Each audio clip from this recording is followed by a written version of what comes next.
Thank you for taking the time to focus on this PowerPoint presentation about stress. One of the important things is understanding precisely what stress is and what it is not. When you have an understanding of it, you're better able to control it in your life. We're going to start from this perspective. You can release it. If you think you can't release it, how is that belief helping you? We'll discuss creating patterns that make releasing stress the norm, not the exception. Stress is a habit, so is resilience. Create and establish the positive habit and release the one that is not productive for you. Finally, do not back up the excuse bus for any reason. What stress is and what it is not. Stress is the subconscious mind's way of telling you to take action. We are, by nature, self-correcting. If something bad happens to us, it knocks us a little bit off balance. And because of that, we end up correcting. Sometimes we overcorrect. And that overcorrection can cause problems within us. Stress is a protective mechanism that pops up without any conscious thought. When it does occur, it's not as if you've asked stress to come into your life. It is kept at the subconscious level, and when you're able to access it and understand it, you're able to release it. Stress is not designated to be constant in your life. It's a warning signal that when addressed, it should be released. It tells you that some part of your life has knocked you off balance. What you have to do is take the action that is necessary to relieve that feeling of being off balance. After you've taken the action, the stress no longer serves a purpose and you can release it. Stress is temporary and informative. This does not mean that stress will not exist in your life. Of course it will. But when you have an understanding of it, when you understand its purpose, and when its purpose is fulfilled, it can become an afterthought. You can release it. There's a wonderful argument for your limitations, and they become yours. That argument is a stupid one. If you argue for your limitations, if you tell yourself that stress will become yours and you'll not be able to get rid of it, you've created that argument and it becomes impossible for you to release. The question is, are you constantly in stress throughout your life? Think about that. If you're a parent, think about the first time you held your child. Think about that moment. Or the first time after 7, 8, 9 months, or if it was a difficult birth, even longer, you held your child in your arms and you felt that connection. Have you ever had a moment in your life where you're just cruising along and accomplished more than you thought you could? If that's occurred to you, if those moments have happened, maybe you're playing in a game and all of a sudden you realized everything you do would be perfect. If you're playing basketball, the pass would be crisp. If you shot the ball, you knew it would go in. If you're going up for a rebound, you knew you would get it. It was just locked in, as if you weren't even doing it. You were watching yourself to do it. Now, when you're doing those great things, how is stress helping you? The fact is, it wasn't.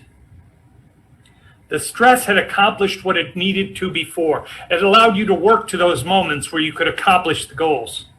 It had told you how you needed to focus. And after you focused, after you relaxed and let it go, you were capable of accomplishing everything that stress was pushing you toward. And the stress no longer served a purpose and you could let it go. They talk about being in a zone. The zone is when you're an athlete or a musician or an actor and you're doing something on point. And it's almost like an out-of-body experience where it's occurring for you. And it's a wonderful experience. It's like the beauty of watching a snowflake fall. You can admire the beauty, but if you try to capture, if you try to hold it, it disappears. The holding is the stress. When you release it, you can appreciate the beauty of how that has brought you to that point. That's the zone. Sports psychologists and psychiatrists can never promise to get you into the zone. But what they can do is allow you to learn the techniques to get you into the field that can eventually go to the zone. The programs we prescribe for our clients are the ones that allow you to get into the field where you're capable of eventually moving in to that zone. Now, if you believe you cannot release stress, how does that belief help you? If your purpose in life is to be happy, how does holding on to stress help the quality of your existence? It doesn't. Holding on to it does not. Acknowledging it and taking the action is what truly allows you to be happy. But one of the rules of subconscious mind is that expectations tend to be realized. If you expect in your mind you will not be able to get rid of stress, you've already created that way station for stress to remain that you can always visit. Every thought, every action, every belief you hold on to should be for your greatest good. If it's not, why are you holding on to it? The phrasing I use there, holding on to, that tells you that you have the power to release it. And if you firmly believe that, and are willing to take the action, that's precisely what you can do. That does not mean your life will be perfect, of course not. But it does mean when you take the actions to improve the quality of your life, you know you will get the improvements that you're looking for. The truth is, self-sabotage, just like self-empowerment, is a habit. You've gotten to the point where sabotaging yourself has become the new norm.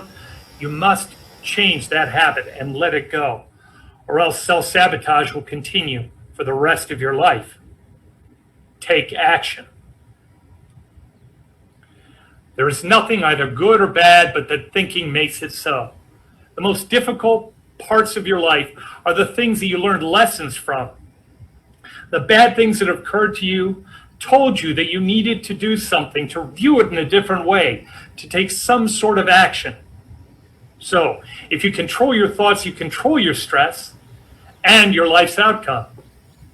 If you have triggers that create stress, turn the triggers to reflexively cause you to become calmer.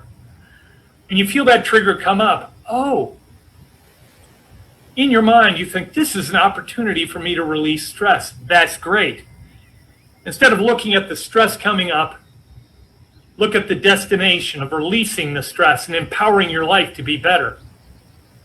Now this last one I put down, laugh at yourself for being a bonehead. When you feel the stress and you realize it's not helping you, laugh at yourself. Why am I doing this to myself? I deserve better than this. I'm just going to let it go. The fact is, when you laugh, you release endorphins, dopamine, all the positive hormones in your body.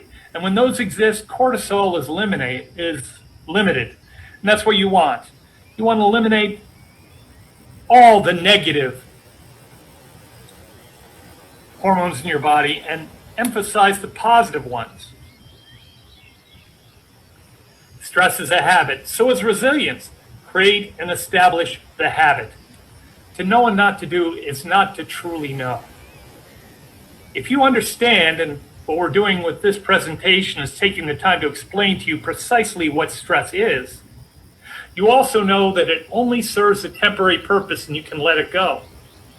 That knowledge does absolutely nothing for you unless you take the action to, at that moment, release the stress and do whatever it's telling you to do, allowing it to serve its purpose and sending it on its way. When established and accepted, the habit of accepting stress and releasing it becomes that habit, the long-term, thoughtless, reflexive thing you want to do. The more often you do this, the easier it becomes. If you're in an exercise program, what you do is you essentially break down the fibers within your muscles. And there is some difficulty in that. But eventually what happens is after breaking them down, they heal and they get stronger. The same thing occurs with stress. If you acknowledge stress, think it's there, release it once, that breaks some of the fibers that link you to that stress. It happens again, you do it again. And eventually the ability and the habit to release gets stronger and stronger until they become reflexive and you don't even have to think about them. They become your new pattern for life. Here's a simple suggestion. When you go to bed, take a moment and imagine going through all the possible stress that could arise the next day. Not only going through it, but imagining how you will succeed in releasing the stress, how you will take the actions to let it go. You could even imagine scenarios with people who could come up in your life who bring stress to you and realize they can bring it, but I do not have to accept it. In your mind, fully go through the day and look at it with this perspective. I've completed all the things negative that could happen the next day, and I did it in a positive way, and I feel great about it. If you do this before you go to sleep at night, your subconscious mind begins to work on it, and when the real events occur, they've already begun to have solutions created that you slept on the night before. Do not back up the excuse bus.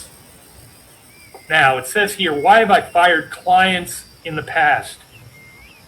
One of the things I do is I do a 15-minute free consultation with people, and at that point I determine whether I want to take them as clients. I had someone call me, and they told me they were having difficulty at work. They didn't feel respected. The person they were working for was making them feel inferior. What I told them to do was set up a meeting with this person. And then the next night,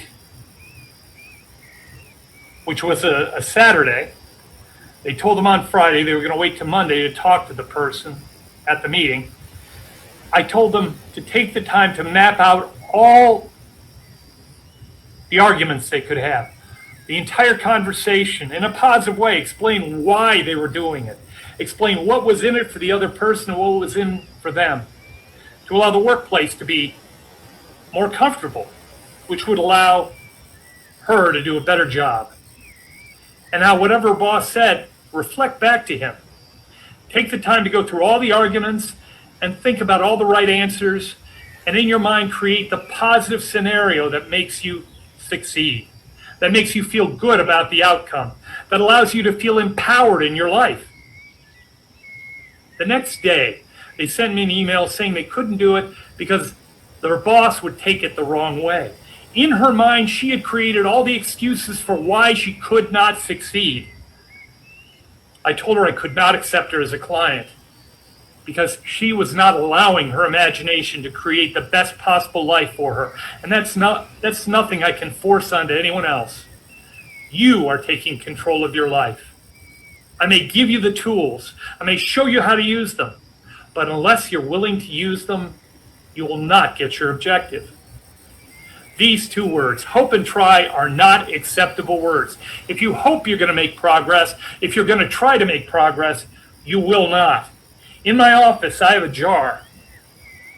It's an empty jar at first, but I tell my clients if they say hope or try, they have to put $1 in the jar. Because when they come to me, they have to have the expectation of succeeding. And if they're not willing to succeed, if they're not willing to know what their destination is, it will be more difficult for me and much more difficult for them. Do not justify reasons for failing. Only find the ways you will succeed, the way you will overcome the difficulties in life. Do not make excuses for not being happy. Do not make excuses for why stress is part of your life and always will be. If you find yourself falling back into the old beliefs that make stress part of the new norm, think cancel, or even say it out loud. Thank you for taking the time to listen to this. Now is the time to take action, to continue moving forward. In taking action and moving forward and doing the things that are necessary, you're telling yourself you will succeed. You will not be stagnant in a field of stress, anxiety, and discomfort. Take care.